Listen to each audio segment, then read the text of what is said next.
Gospodarska rast, inovacije in svetlejša prihodnost za več kot milijardo ljudi so bili v ospredju ob Dnevu Afrike 2026. Državljani Somalilanda so praznovali dan neodvisnosti z novim občutkom ponosa in suverenosti po zaslugi Izraela, kljub obsodbi strani muslimanskih držav. Izraelski predsednik Herzog je sprejel prvega veleposlanika Somalilanda v tuji državi. Tukaj smo, da pomagamo in nudimo podporo na vseh pomembnih področjih življenja.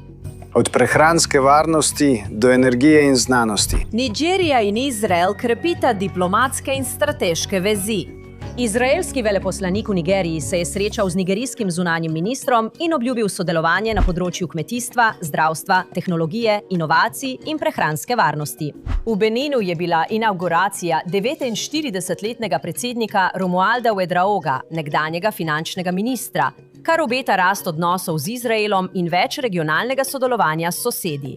Poseben poudarek bomo namenili poglabljanju regionalnega sodelovanja. Benin bo še naprej deloval za stabilnost, dialog in spoštovanje do Izraela ter naših bratskih držav Afrike.